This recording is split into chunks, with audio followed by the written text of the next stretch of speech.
dans des situations dans lesquelles nous devons avoir la victoire, devoir combattre pour gagner. Et du coup, on nous met dans des situations dans lesquelles on est en concurrence avec les autres, etc., pour que nous puissions être premiers, etc. Et plus on grandit, plus on nous dit qu'on a des rêves et des rêves qu'il faut réaliser, il faut combattre pour atteindre ces rêves, il faut avoir la victoire et la réussite que le monde nous offre reste une forme de victoire dans laquelle celui qui a atteint le niveau professionnel qu'il avait tant combatté, ben pour lui ça sera une victoire, il aura combattu toute sa vie pour ça. Quelqu'un qui voudra avoir la situation sociale dans laquelle il a combatté, ben il aura la victoire parce que toute sa vie il a battu pour avoir ce niveau social.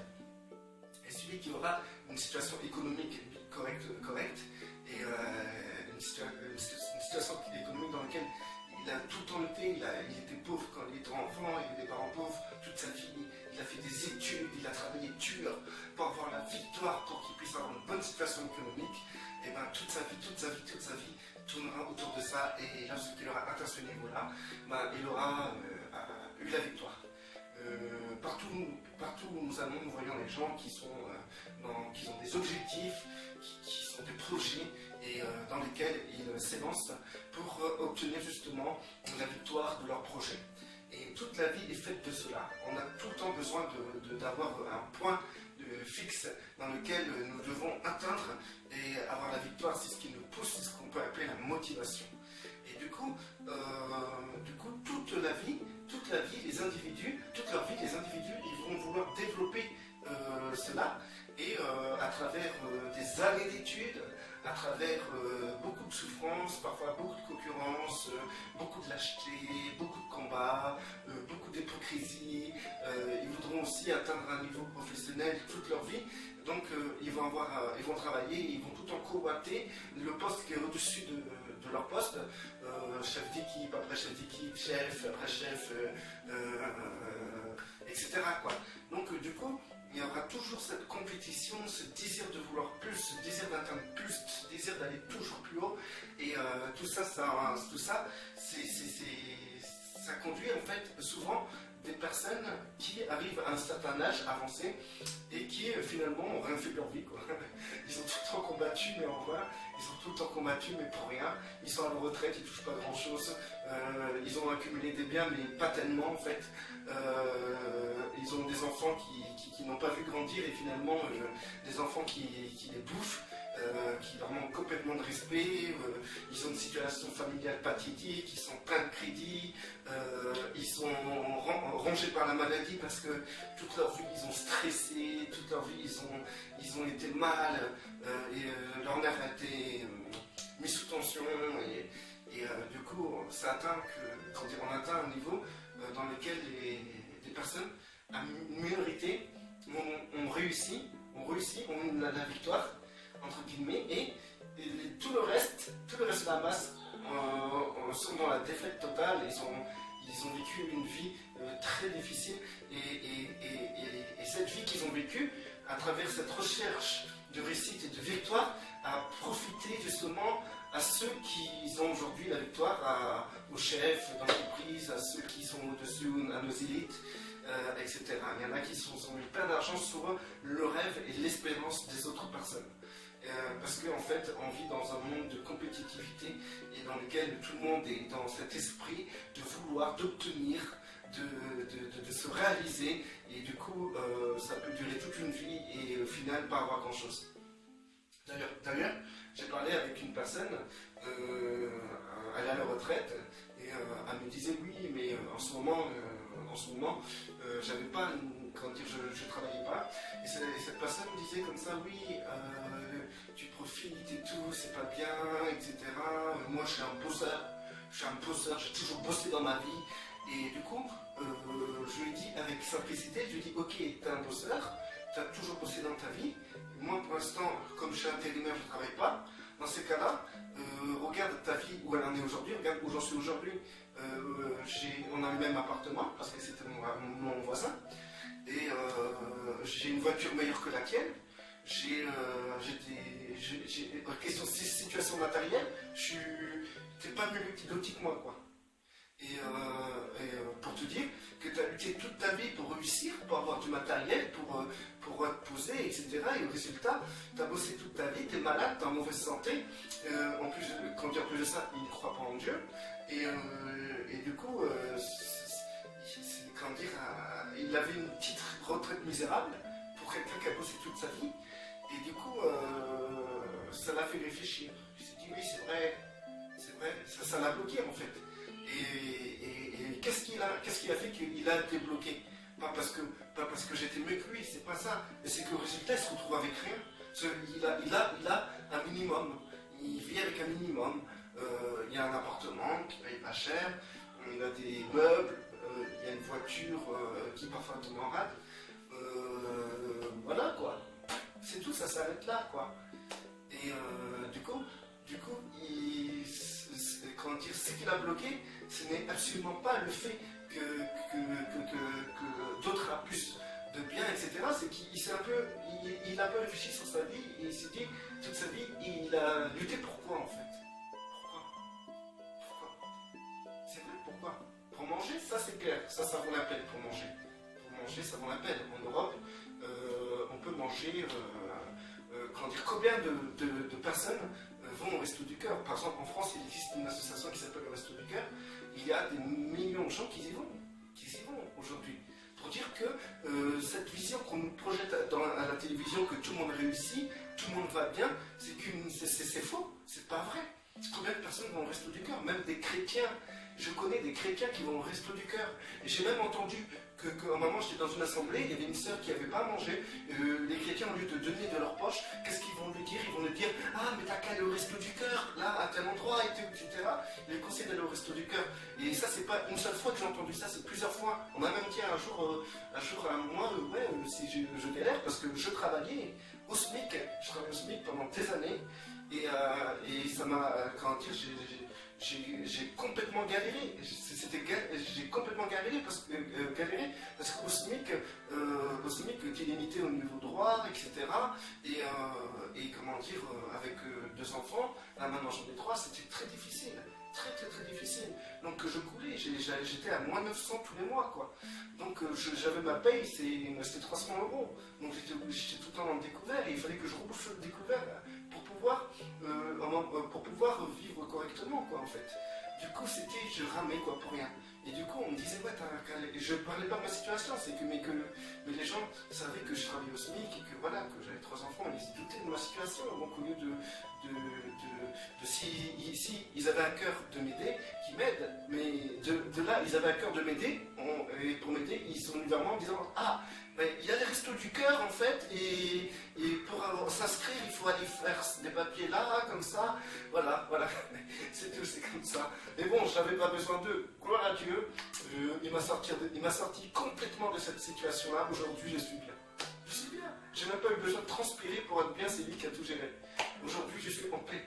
Voilà. Donc du coup, pour vous dire que en fait, on travaille, on lutte, on a des objectifs, des points de vue, et au final, qu'est-ce qu'on a? On n'a rien. Les gens, mon voisin, il avait rien. Je pouvais lui dire, mais t'as absolument rien. T'es pauvre, t'es misérable, t'es aveugle et t'es nu. Voilà ce que j'ai un peu lui dire à mon voisin. Mais au lieu de lui dire ça, je lui dis, voilà, maintenant il faut réfléchir, c'est quoi la véritable vie? Voilà ce que j'ai dit. La véritable vie, il consiste à quoi? On vit pour travailler ou on travaille pour vivre? Mais en résultat, c'est que comment dire, les personnes comment dire, donnent toute leur vie, tout leur temps pour pouvoir être quelqu'un ou avoir des choses. Et au final, quand on fait de la comptabilité, quand on regarde tous les gens qui nous entourent, il y a très peu de personnes qui ont quelque chose. Très peu. Le peu de personnes qui ont quelque chose, ça tient sur rien. Ça tient sur rien et c'est pas grand chose. Une maison, limite, c'est très bien. Une maison, c'est très bien. Mais combien de personnes n'ont pas de maison? Nous, on est en Europe encore. Mais maintenant, tous ceux qui sont dans le tiers-monde, c'est une minorité, une totale minorité qui ont quelque chose. Sur 10 personnes, il n'y a qu'une seule personne qui a quelque chose, si vous voulez. C'est exactement ça. C'est une minorité. Et nous, qu'est-ce qu'on fait? Ben, on cherche à être cette majorité, cette minorité.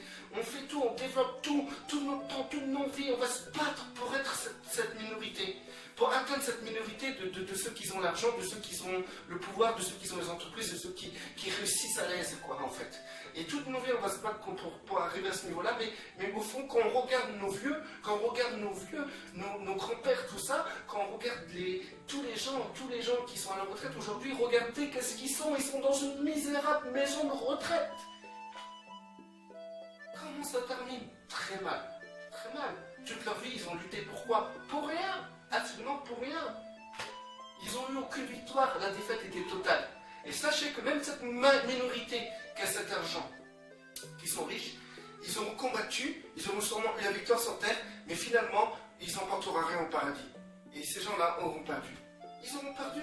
Parce que presque il faut vendre notre âme pour pouvoir réussir dans cette vie. Parce que si tu ne donnes pas ta vie, ton temps, 24 heures sur 24 pour cette société, eh ben, c'est très dur de réussir. C'est très dur. Tu sais pas avec 35 heures par semaine que tu as quelqu'un, que tu dans cette société, que tu vas réussir dans cette société, il faut se réveiller. C'est pas avec 35 heures par semaine, à part si tu gagnes 3 000 € par mois. Moi c'était le SMIC.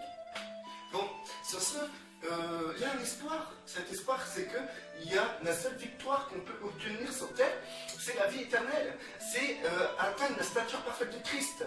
Et c'est avoir de grandes récompenses dans le ciel.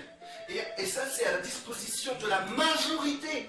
Parce que Yeshua a dit comme ça, pour la minorité, il est très dur pour un riche de rentrer dans le royaume des cieux. Il est plus facile pour un chameau de rentrer dans un trou d'aiguille qu'un riche dans le royaume des cieux. Comme il est dur à ceux qui ont beaucoup de biens, d'être sauvés. Mais la majorité, ceux qui n'ont rien, eh ben, ils devraient réorienter leur compétitivité, ils devraient réorienter leur motivation, ils devraient réorienter leur manière de voir la vie. Maintenant, ce qui est dommage, c'est que ça, c'est la conscience collective, tout ça. C'est dans la conscience collective. Et malheureusement, on y voit nos frères et sœurs dans cette conscience collective. Voilà. Donc, pour vous dire que aujourd'hui, vous avez vécu votre journée. Chaque jour suffit sa peine. D'accord? Chaque jour suffit sa peine. Vous pouvez la terminer avec la victoire, en victoire. C'est-à-dire à genoux, devant votre Père, en disant Seigneur, moi je veux me réorienter. Ça va pas, et ça va pas. Je ne veux pas essayer d'être cette minorité qui a le pouvoir, l'argent et les biens matériels. Parce que je veux être réaliste. Dans cette réalité, c'est la majorité, ils n'ont rien. Ils n'ont rien. Ils ont un peu pour vivre. Et encore, si c'est pas les gens qui ont quelque chose dans la majorité, et encore si c'est pas par crédit qu'ils ont cette vie-là. Ils ont des vies par crédit en fait. Qui n'a pas de vie par crédit? Leur maison crédit, voiture crédit, bien matériel crédit, etc. Alors situation en fait c'est des situations par crédit quoi en fait. Et donc pour vous dire, il n'y a rien en fait, il n'y a rien. Cette espérance d'être riche sur terre, d'être bien sur terre, c'est une illusion. Il y a qu'en faisant un pacte avec le diable que vous pouvez être riche. Si vous faites un pacte avec le diable, en rentrant dans la franc-maçonnerie, et si vous gravissez les échelons jusqu'au 30e degré, il y a moyen que vous ayez du pouvoir sur terre. Donc du coup, sur ce, vous pouvez avoir plus de pouvoir que tous les francs-maçons sur terre en étant assis en Yeshua dans les lieux célestes. Donc c'est-à-dire que si vous êtes en Yeshua, vous avez l'autorité. L'autorité sur terre, vous êtes au-dessus de Satan, vous êtes au-dessus de tous les démons, vous êtes au-dessus de cette société, vous êtes au-dessus de tous ces systèmes, vous êtes au-dessus de cette conscience collective, de cette manière de penser collective. Donc du coup pour vous dire, aujourd'hui, vous pouvez terminer par la victoire en changeant de direction devant Dieu, et vous aussi, demain, vous pouvez vous réveiller pour avoir la victoire sur la journée qui vous attend. Sur cette journée. Et cette journée qui vous attend, le seul moyen d'avoir la victoire, c'est d'être dans la volonté du Père. Dans la volonté totale du Père. Parce que là, c'est là que vous allez être riche. C'est là que vous allez être puissant. C'est là que vous allez être digne. C'est là que vous allez être relevé. C'est là que vous serez vainqueur. C'est là que vous aurez des victoires, quoi. C'est en Yeshua. C'est en cherchant sa volonté. C'est en consacrant sa vie. Autant que vous avez combattu pour vos études, combattu pour avoir une situation professionnelle, sociale, économique. Et bien maintenant, réorientez votre combat. Combattez maintenant pour Yeshua. Combattez à 200% parce que la richesse se trouve là. La réussite se trouve là. Tout se trouve en Yeshua. Bien sûr, quand je dis richesse, réussite, c'est pas par rapport à cette minorité qui contrôle le monde, hein, qui contrôle la terre, qui a des entreprises partout, qui ont l'argent, qui ont des palaces, des stars, qui sont financés je sais pas combien, des footballeurs. Non, ça n'a rien à voir avec ça. Ça c'est des gens qui pensent avoir la victoire, mais ils n'emporteront rien au paradis. Je vous dis franchement, ils n'emporteront rien.